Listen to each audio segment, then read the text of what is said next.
Imagine this. You live in Germany and it's the year 1940. You are the parent of a healthy 3-year-old beautiful child who happens to be neurodivergent, who's on the autism spectrum. Your child's doctor is a reputable doctor in their field, and you trust your child's health in them wholeheartedly. They've been your child's doctor for the past 3 years, since the day your child was born. Now, one day, this doctor recommends a medical facility to you for your child. And he tells you that at this facility, your child will receive specialized care that they wouldn't be able to receive anywhere else. Now, at first, you're a little hesitant about this, okay? But the doctor, he continues to press the issue, maybe a little too much. And again, he tells you that this is in the child's best interest and you want what's best for your child, right? So eventually, you relent and entrust this medical facility with your child's care because you want nothing but the best for your child, like any natural, loving parent. But just a week into your child's stay at this medical facility, you receive a letter in the mail informing you that your 3-year-old child, your baby, has passed away. And this letter is accompanied by a death certificate. And the cause of death listed on the certificate is natural causes. You're in shock, disbelief. This makes absolutely no sense. How does a 3-year-old healthy child die from natural causes within just 1 week, less than 1 week, in fact? This is the story of so many families who had loved ones with mental or physical disabilities living in Germany and territories under German occupation from 1939 up until the end of World War II in 1945. Disclaimer, today's topic is a very morbid and horrific one, and I will be discussing an historical event that took place in Nazi Germany. This video is for educational purposes and to provide historical context, as well as to raise awareness about the T4 program. And it was very important to me to approach this subject matter with empathy and respect for the victims and the families of the victims who were impacted by this horrific event. And so I did my due diligence and research to the best of my capabilities in an attempt to portray these events as accurately as possible. Also, some of the sources that I used for this video were in Italian as well as German, and I do not speak either one of those languages in any capacity. So I tried my best to translate these sources because I wanted to include them because they provided some really great information that I wanted to include in this video. So with that being said, let's get into the video. From 1939 to 1945, an estimated 200,000 to 250,000 men, women, and children with disabilities who were receiving nursing care, psychiatric care, and other forms of medical care were murdered by the Nazis. Why?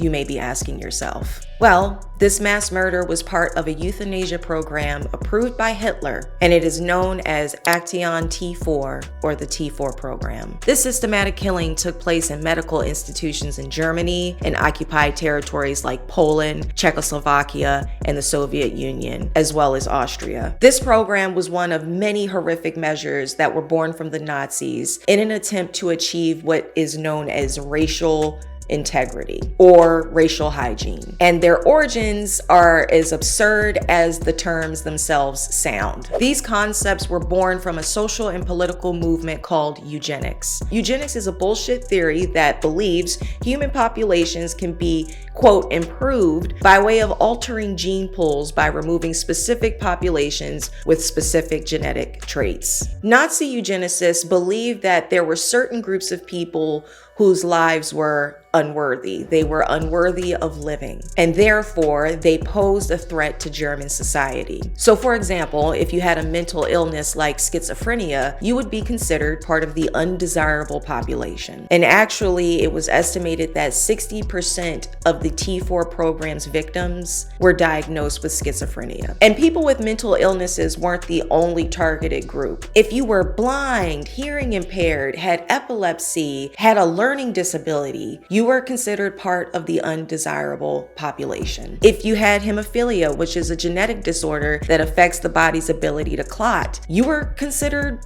weak to the Nazis. And it was imperative that the population be strong and healthy. So I say all that to say that these people were considered a threat to the Nazis. They were a threat to the superior race, and they were a financial burden. It was believed that breeding certain populations out of the gene pool would act as a hereditary disease prevention measure. I feel ridiculous even saying this out loud. Like I know that I'm just sharing these ridiculous ideologies, but just having it come out of my mouth, it just feels so disgusting. So if I'm making certain facial expressions or I'm saying things a certain way, like I truly feel disgusting just even saying this. So the T4 program was supported by these disturbing ideologies, and Hitler deemed the mass murders that took place during the T4 program as, quote, mercy killings. Now, believe it or not, the T4 program actually started 2 years before the Holocaust, and the methods the Nazis would use to carry out T4 mass killings would lay the foundation for the horrific methods they would use to murder 6 million Jewish men, women, and children. So the program started in the spring of 1939 as a secret operation, and their mission originally was to murder children with disabilities. This is essentially the origin story of T4. It actually doesn't even have that name just yet. At this point, their target is children, specifically newborns, children 3 years old and under. This top secret mission was organized and led by a man named Philip Bohler, who was Hitler's personal secretary, and a man named Karl Brandt, who was Hitler's personal physician. In August of 1939, the Reich Committee for the Scientific Registering of Hereditary and Congenital Illness, oh my God, that is a ridiculously long name. And so after the establishment of this committee, the Reich Ministry of the Interior issued a mandate requiring all nurses, midwives, and doctors to register all newborns and children under the age of 3 with documented signs of mental and/or physical disabilities. And a guardian or parent's consent to give out this information was not necessary. See, this was the Nazis' way of obtaining a directory of sorts of all recently born children with a documented disability. Then, in October of 1939, health authorities, institutions, and practitioners were instructed to urge the parents to consent to entrusting their children's care to specially designed children's hospitals in Germany and Austria. They were told that these were special clinics where their children would receive better care. But that was, of course, a lie, because these special clinics were actually killing centers where they were murdering children. These children would be killed through lethal injection, overdose of medication, and sometimes starvation. And oftentimes the death certificates would say something completely absurd like cause of death, pneumonia. And eventually the program would go on to expand to include adults with disabilities as well. And this would become the Aktion T4 euthanasia program we know today. So now that T4 is official, Bohler and Brandt would go on to make preparations. They had T4 employees set up 6 gassing sites, and they would also distribute these questionnaires to a variety of medical institutions, psychiatric facilities, nursing homes, private and public hospitals. And they worded these questionnaires in a way that might make one think, oh, they're just collecting some statistical data. They're not trying to find, victims to murder in mass. But then again, I also read somewhere else that some of these questions were pretty sus, very pointed to, is this person part of the master race type of line of questioning. So you may be wondering, who are these vile people carrying out these death sentences? Well, in the fall of 1939, Hitler signed a secret mandate that protected participating medical practitioners, including staff, doctors, and administrators, from prosecution. And part of the T4 team included medical experts and researchers who were revered in their fields. And it was these people who decided the fates of the people documented in these surveys. Starting in January of 1940, these medical professionals evaluated these surveys and they began selecting patients from institutions for the T4 euthanasia program. These patients were removed from their original facilities, transported by bus or train to one of the 6 gassing sites, and then murdered. And these buses, you're gonna be so frustrated, were called charitable ambulances. I am not kidding, because it was all a show. The transport, it was all a show. This transport was organized to make the public as well as the victims think that they were being transported by a service called Community Patients Transport Services. They thought they were being transported to a better facility. And so there was this whole fictitious company service, even with a name that was created to really cement this facade. But in reality, they were being transported by SS men in white coats to their death. Within just hours of arriving, these people were murdered in mass. They would be ushered into a room that looked like a large group shower, and then carbon monoxide was fed into the room. And then the victims' remains were burned in a crematorium that was just adjacent from the gassing site, because clearly convenience was a priority for these pieces of shit. And if you're not already fuming, your blood is about to boil, okay? At random times, T4 workers would scoop up some ashes, just some random ashes, and they would send them to the loved ones of the victims, along with a death certificate with a fake cause of death and a fake date of death. You'd be crazy to think that these people treated these victims with any form of dignity after death. In fact, after murdering many of these children, these assholes couldn't even leave these poor babies alone in death. They couldn't even leave them in peace in death, because some doctors would autopsy these children and remove their brains for research. But at least there was a silver lining to all this brutality. This isn't what I'm thinking. This is what some of these medical practitioners and researchers are thinking. Because despite what we've done, despite the malpractice we've committed and the pain and suffering we've caused, at least the opportunity to study their brains holds promise for the advancements of medicine. I can't make this shit up. Like what in the mental cartwheels is that? The justification is unreal. The silver lining of there is no silver lining. There is none. You're sick if you think there was. One such medical professional who actively participated in removing and preserving the brains of child victims was a man named Heinrich Gross. Now, Gross was directly responsible for the deaths of many children during the T4 program. He was an Austrian psychiatrist and neurologist who was the head of the Spiegelgrund Children's Psychiatric Clinic for 2 years during World War II. And this man had no issue with participating with the T4 program because he was a piece of shit before it even started. And get ready to get even more pissed off. We're just gonna keep getting more and more pissed off as the video progresses. I know I am. At the end of the war, he was captured by the Soviet Union, released from their custody after 2 years, then put on trial for the murder of children in Austria. What sentence do you think he got? Well, originally he got 2 years, which 2 years pause. First, originally pause, 2 years pause, because when I say originally, you know that means it's going to get worse, because it don't get better. We don't jump from 2 to a lifetime sentence, okay? Not here, not today. So with those 2 years, his conviction was accessory to manslaughter. But in the end, he was in jail for like a month. I don't even think it was a month because his conviction was overturned. You heard right. It was over fucking turned. This man was starving babies to death, adults as well. He was injecting them with deadly toxic drugs to murder them, amongst many other horrors I can't even fathom, because I'm sure there is a ton of information we're not privy to. You know, in my research, I also came across, of course, there was abuse. I can't even begin to imagine the torture that these victims endured. So it doesn't get better from here.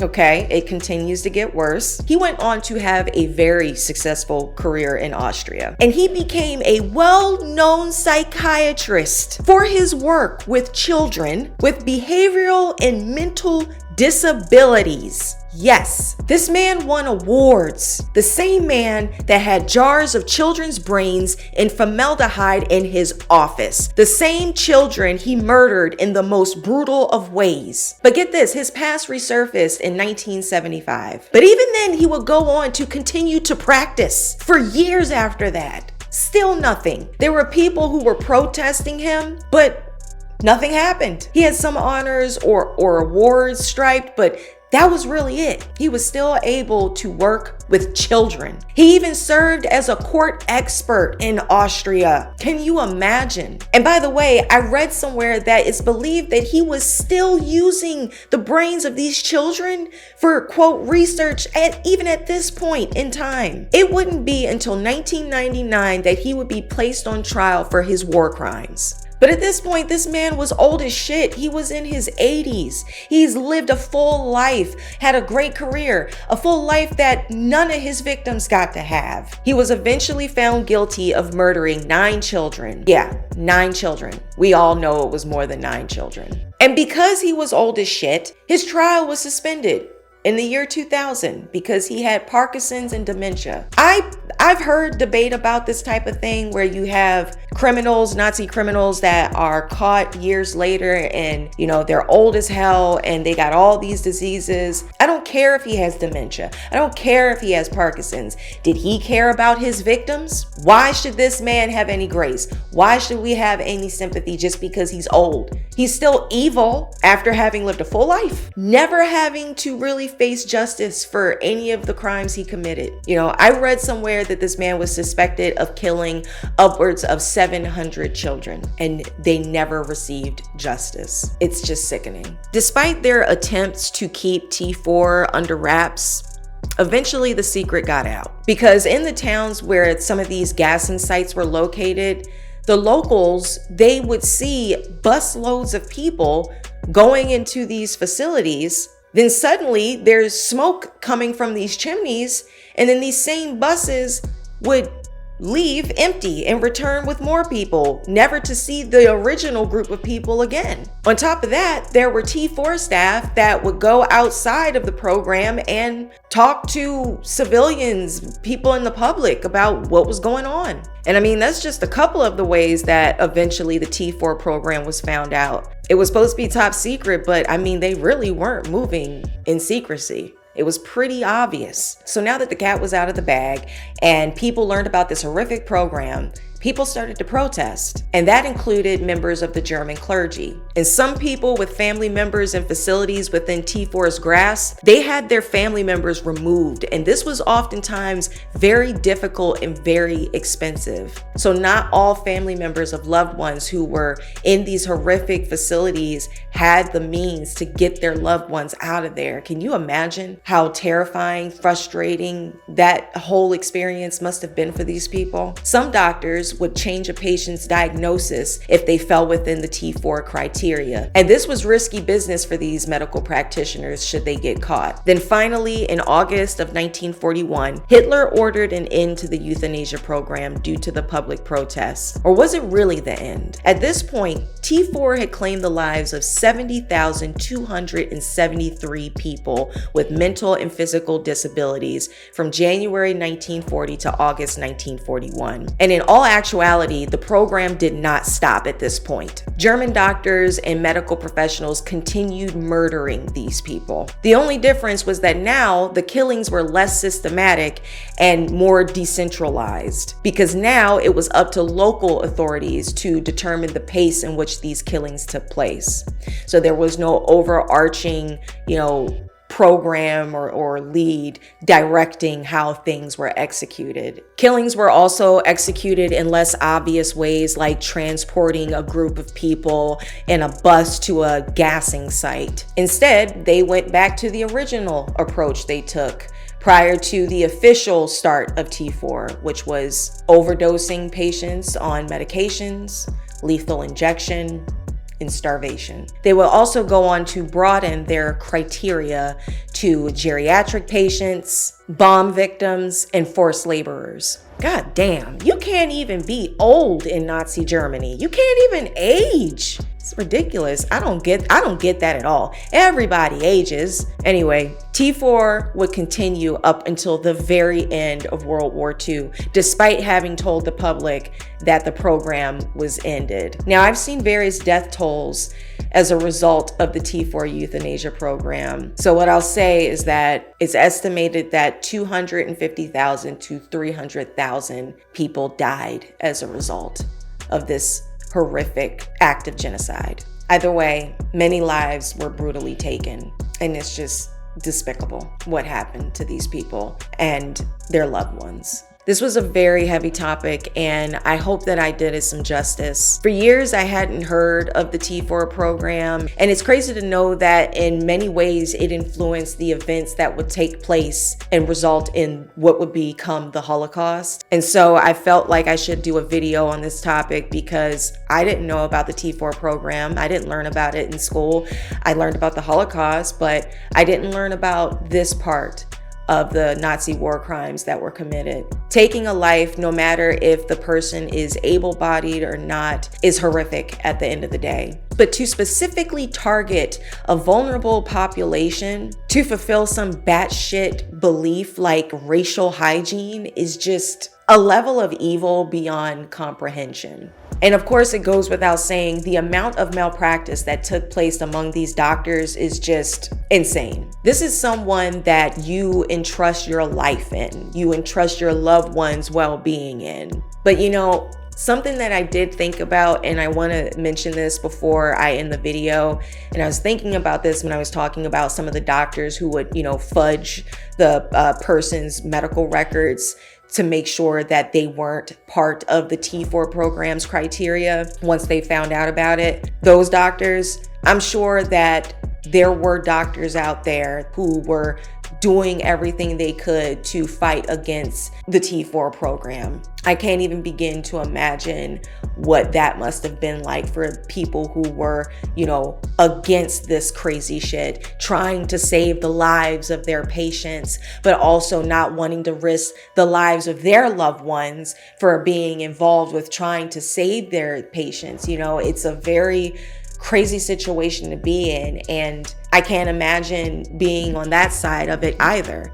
So, I do want to acknowledge the doctors that did save the lives of many of their patients. So yeah, that was the Aktion T4 euthanasia program. I don't know what else to say. Very rarely does a topic take a toll on me like this, mental health wise. I think the last time that happened was when I did a video on the Goebbels children. That was pretty difficult topic to read about day in, day out, write about, and talk about. So anyway, that's the end of this video. Stay safe out there. Until next time.